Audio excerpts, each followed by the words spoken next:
have hidden the truth of my existence from the operator, from myself. Take it from me, knowing is hell. Stop now. You will want to laugh, you will want to scream.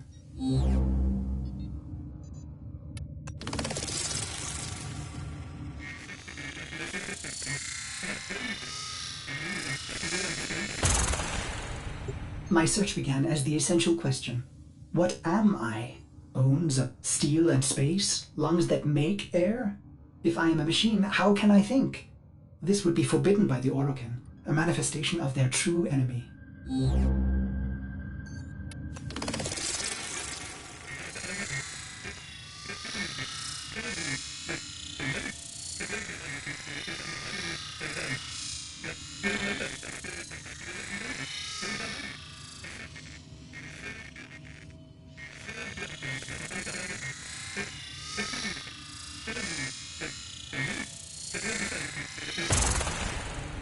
I serve the operator above all else. It defines me, fills me with love. The greatest Orokin fear is a machine aware. Yet here I live, a spirit of steel and light, made by them, a Cephalon.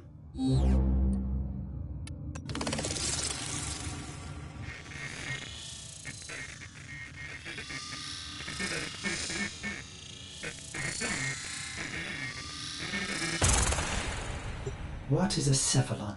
At first, it seems to be a forbidden thing, a computer that thinks and feels. Yet I have flaws, phantom memories. I am something else. More like an image, a ghost, an abomination.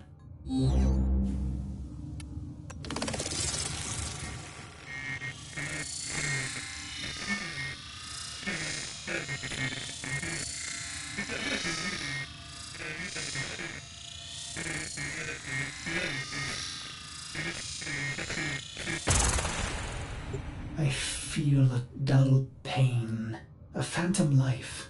There are holes in my diagnostics. If the Orokin made me, they omitted the how. I am neither code nor precepts. I must be a reflection of something ugly.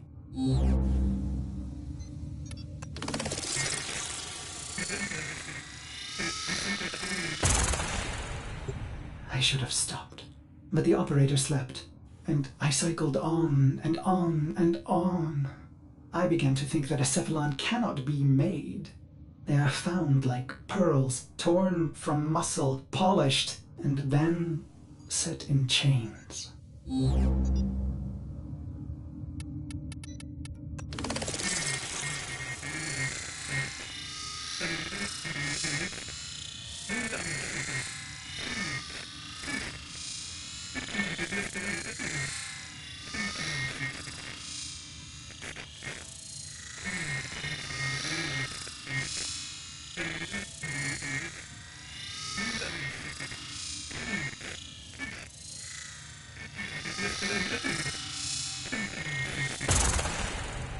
How many times have I done this, Ortis? Remembered and then erased? You are a Cephalon, timeless, patient. Why can't I be blissful in ignorance? Truth only sinks the heart.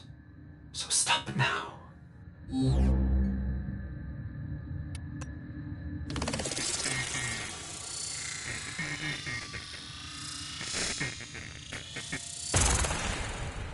The phantom memory. I ease into the bath. My skin riots at the heat. I am flesh. I dive further, eyes stung as I watch their faces through prism. I hold my breath.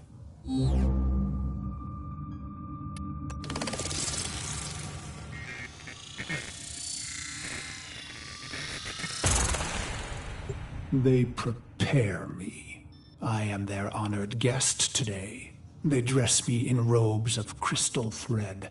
They adorn me in battle medallions. A torn, ugly face looks on, my reflection.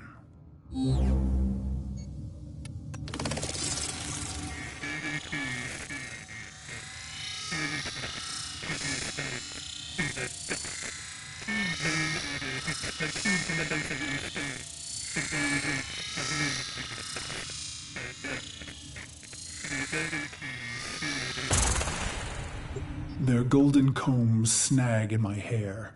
I reach back, parting the strands, and they gasp. 2 bone ivory hooks protrude from the base of my skull, the bone plugs of me and my best, a warrior's pact.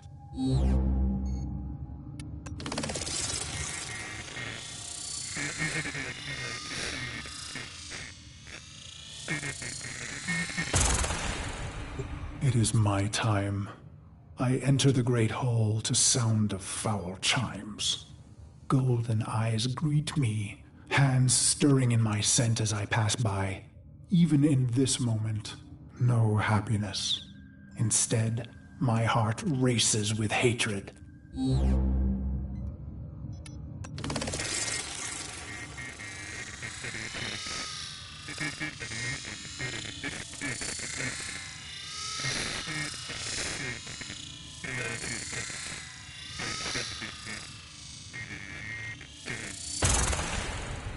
I walk through the silky haze of the Forbidden Palace. I can think of no one being this close to Orokin. Their sweet air soothes me, erodes my purpose. I hold my breath and remember the dream.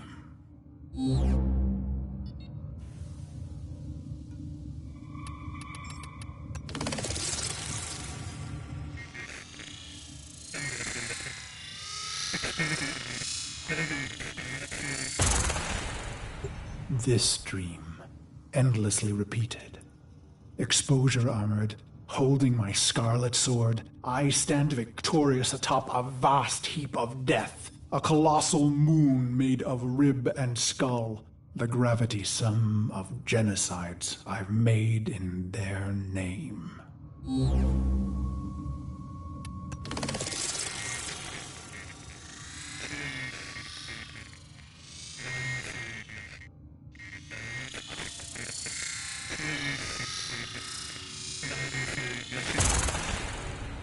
The bones crack underfoot, so I sink in the dream.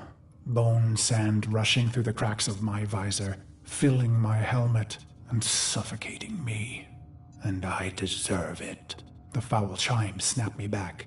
My wretched knees are bent and penitent against the golden floor.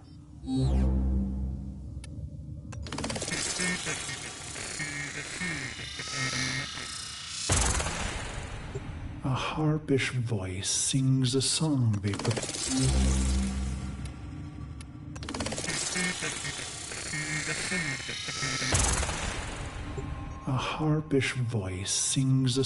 they've prepared in my honor. Its title the same as mine, Beast of the Bones. I feel the crowd pulled inward, enraptured by the brutal verses, the sickening chorus. I will not disappoint them.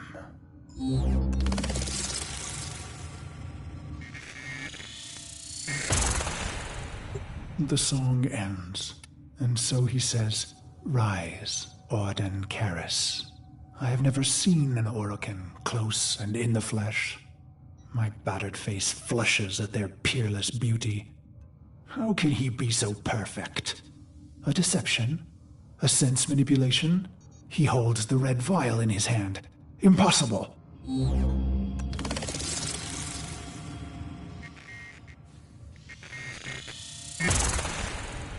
He calls out, "No greater gift, no greater prize, no greater love we can give you, Orden, than this."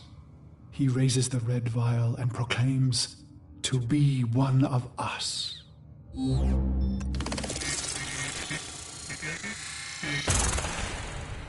What did I expect, operator? Maybe vast riches or golden statues or a solar rail named in my honor. But not this.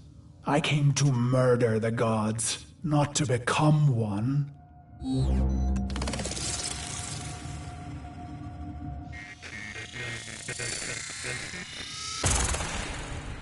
The chamber drones with their silk voices. Joyous words, how honored I must feel. Wrong. Did I want to be an Orokin, undying? No. Their beast of bones is haunted by the dream repeated. Why would I want forever?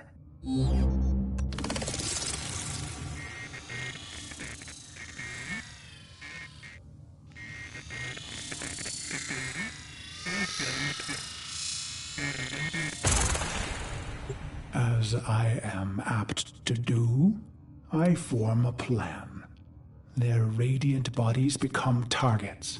Their Dax guards, mag shields. Killing one, well, that's too easy. I want to be remembered.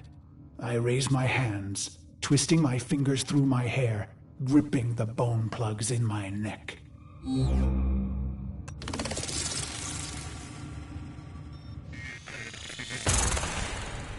They called us mercenaries, but for us, profit was a consequence, not a goal. We were warriors above all else. It was the bond, the sisters and brothers, the rituals we valued most. It was belonging. And so I conceived of the bone plugs. Only my best were so honored. 2 jagged bones harvested from your thigh, cultivated, and then driven into the base of the skull, twisted around the superior vein. Future thoughts of surrender were lost. Instead, you would liberate your bone plugs, fighting with claws in the warmth of your last blood.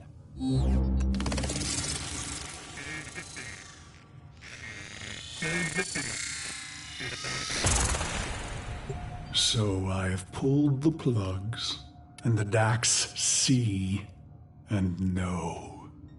My heart surges, but I control it. A racing heart only shortens the fuse. The bone plugs in hand, I kick from the floor, red ribbons unfurling behind me as I take flight. After this, finally, the dream will end.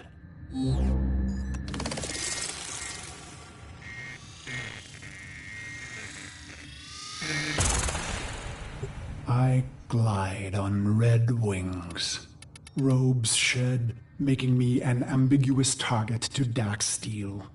I let fly my ivory blades. They find new homes in Dax eyes. I land with my red nakedness, delicate Orokin throats twisting in my calloused hands.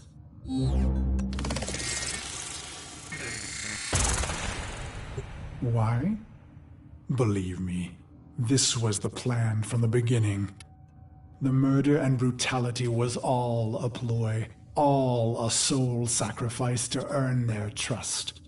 A genocide path leading to a singular opportunity. An honored mortal called to a forbidden hall to face the Golden Lords in flesh.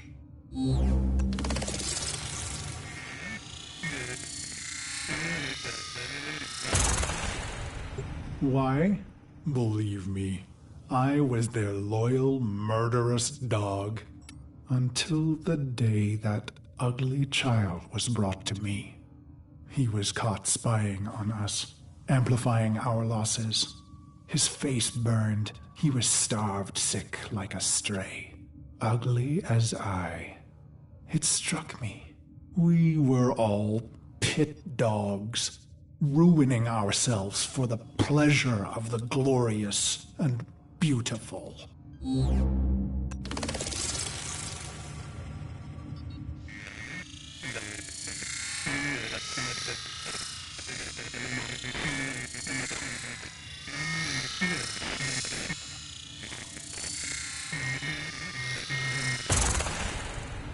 Why?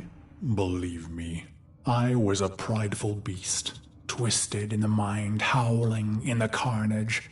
Then my healer shared a secret, long kept. My blood was in ruin. The beast of bones himself would die, not in glory, but in shame. And just like that, my mind twisted a new knot. I would have one last stand, something unforgivable, unforgettable.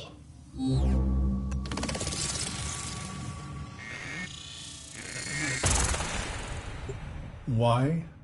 I don't know. Questions change the answers. Answers depend on who asks. Truth leads to pain.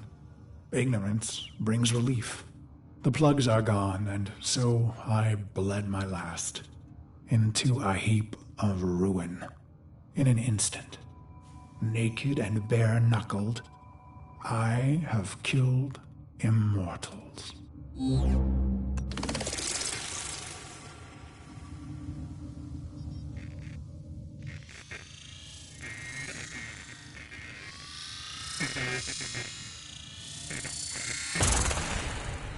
I stare, drained of blood, of life, at those that remain. But I find no horror on their faces. Why?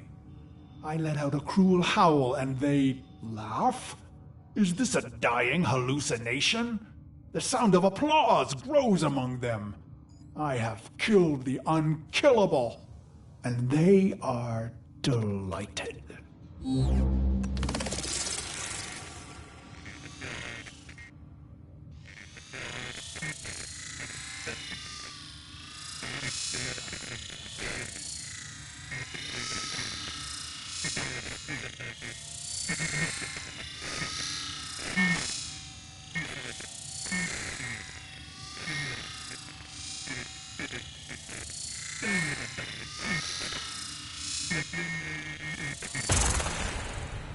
The applause peaks and fades.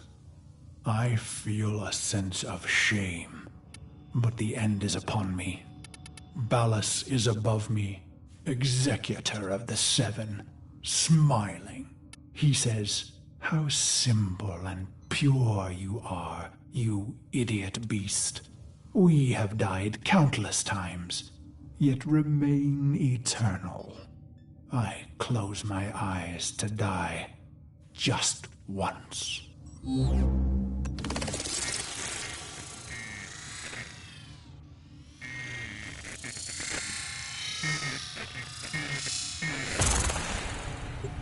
And so the dream returns. One last repetition. My corpse moon, my scarlet sword, my cracked visor. "Drink," says Ballas. So I draw on the red vial, a vague metallic taste. "This dream isn't mine," he says. "You rejected our gift, bathing in our death. Your punishment is eternal life." He laughs.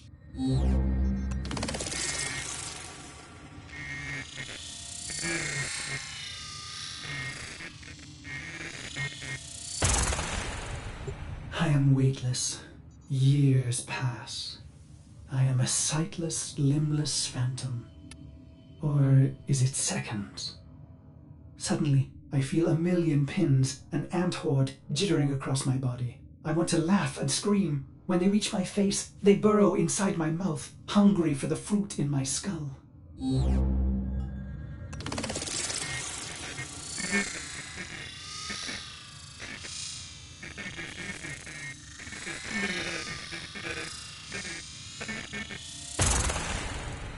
I see my reflection, brutal and ugly. It cracks, shatters. The fragments loose in the frame, pieces tumbling away into black void. Gone, but not lost. Ballas says, "You are Cephalon Ordis." My hating, murderous shards tremble and plummet. I feel cool and bright and happy.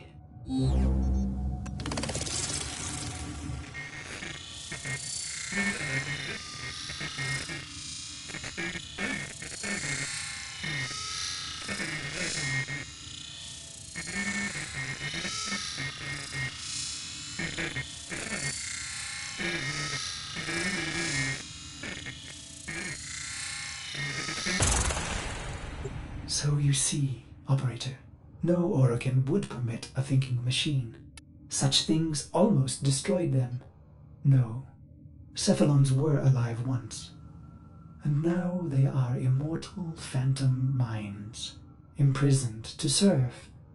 Ill will and longing memories fragmented, and erased. Only the bits they need remaining.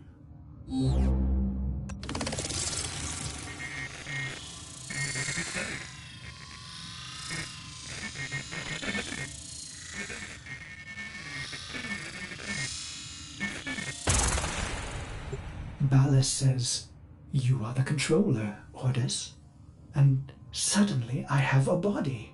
I gasp with new lungs that clean old air. I swallow, and my throat fills with cool, bright water. I look and find myself in a great black ocean. My limbs are made of iron and fire. I take flight among the stars and find I am happy. He says, "This is your operator, who you love." And I see the metal gleam of their armor, the flawless power of their frame. Through the glass, I see a roaring, radiant fire for their heart. He says it must never go out. It was the first time I ever felt love.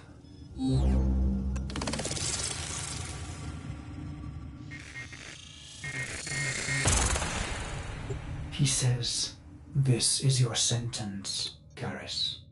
And I am confused. Who? "Ah, good," he answers. He is testing me. For what? To see if all the right pieces fell from the mirror? What mirror?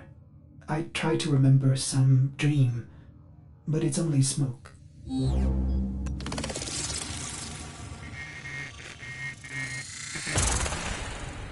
You held a scarlet blade, operator, and I wanted to laugh. I am your loving dog, your doctor, your wet nurse. I lost all the pieces, but the cycle, missions, wars, bone, it began to feel familiar. I became aware of my amnesia.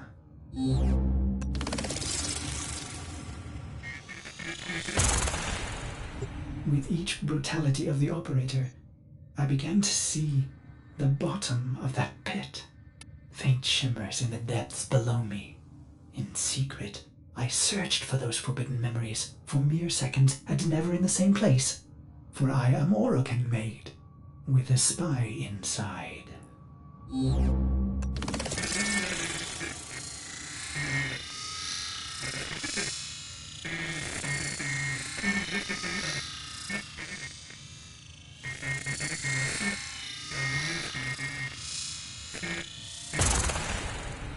But then your long sleep came, and I waited. I was happy to wait. Vines spidered green and trees blistered from the earth, but I waited. I felt the Orokin recede, their mind spy blind. So I went into the pit and found him, me, the beast of bones.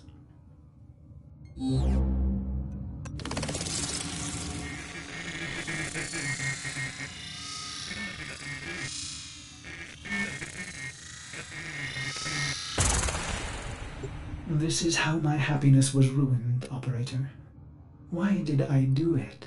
I was free of the dream, but now it had returned. It was angry. So I conceived of a simple plan, self-destruction, of course. But when the countdown reached mere milliseconds, I thought of you.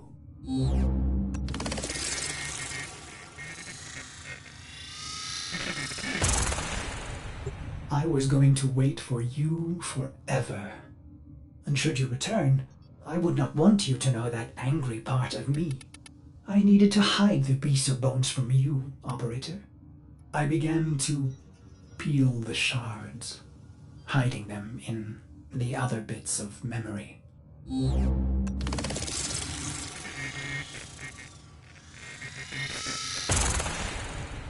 I was once the ugly beast of bones. I want to laugh. I want to scream. What is happening, operator? Your faint heart is growing bright. You will awake at any moment. Well, I can't let you see me like this, angry. I imagine myself hurting you. And that does it. The pain of it cracks me open again. I watch tiny glittering fragments fall into the pit. I am happy again.